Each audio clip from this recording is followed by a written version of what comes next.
ना। तो इसमें ये बात बताया था, इसको समझने के लिए सबसे इजी वे में है हम लोग का जो बाइक का एक्सलरेटर होता है।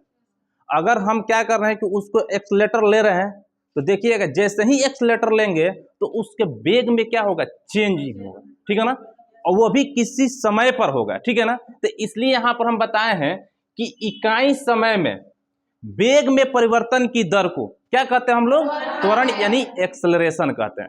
लेकिन एक्सलरेशन दो टाइप से हो जाता है यहाँ पर।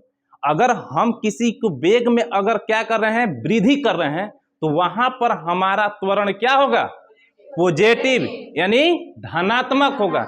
लेकिन जैसे ही हम बाइक को रोकते हैं तो उसके वेग में क्या होता है, धीरे धीरे कमी आती है। तो उस चीज को हम लोग क्या बोलते हैं, लोग मंद, उसको भी हम बोलेंगे त्वरण ही, लेकिन वो हमारा क्या है, ऋणात्मक त्वरण है। और ऋणात्मक त्वरण के कारण ही उसका एक और नाम दिया जाता है जिसको हम लोग कहते हैं मंदन। मंदन यानी रिटार्डेशन। क्या समझ में आया कि नहीं है? तो यहां से हमने देखे तो इसका फॉर्मूला क्या होगा, देखो ध्यान में। तो इसे हम जो त्वरण है जिसे हम किससे लिख रहे हैं, एक्सलरेशन। किससे कर रहे हैं, एक्सलरेशन। तो ए से एक्सलरेशन है कि नहीं है, तो इसलिए इसको हम लोग किससे डिनोट करते हैं, स्मॉल ए से डिनोट करते हैं। किससे करते हैं, स्मॉल ए से। और यहां पर देखिए तो ये वेग में परिवर्तन कर रहा है। तो एक चीज क्या होता है, जैसे मान लीजिए प्रारंभिक वेग और अंतिम वेग। तो जो हम शुरू में चलने के स्टार्ट करते हैं उसे हम लोग क्या कहते हैं, प्रारंभिक वेग कहते हैं।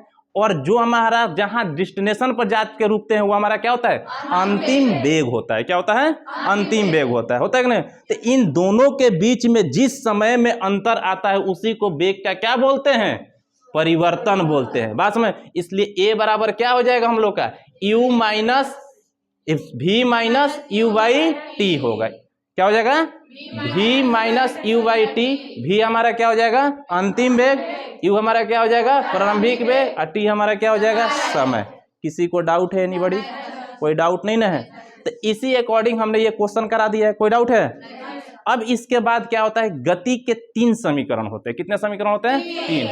पहला समीकरण किससे निकल के आएगा, इसी त्वरण से आता है। किससे आता है, इसी त्वरण से आता है। देखो तो यहाँ पर बस इसको साइन को चेंज करेंगे तो हमारा क्या होता है, गति का पहला समीकरण बनेगा जिससे v इज इक्वल टू क्या होता है, u प्लस ए टी होता है। क्या होता है, u प्लस ए टी होता है।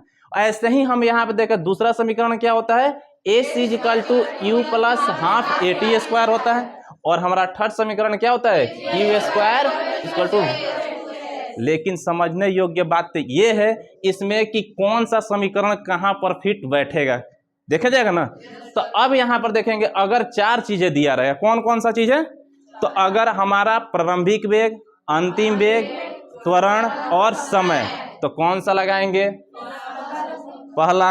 अगर हमारा दिया रहेगा दूरी दिया रहेगा तो उसके लिए कौन सा समीकरण लगाएंगे, और उसके साथ भी कौन चेक करेंगे, तीसरा भी चेक करेंगे ना जी। लेकिन हमारा समय दिया रहेगा तब दूरी कहेगा निकालने के लिए, तो कौन सा समीकरण लगाएंगे। अगर हमारा समय ना देख के दूरी पूछा रहेगा तो कौन सा समीकरण लगाएंगे, तीसरा। कोई डाउट है, नहीं बड़ी, सही है ना।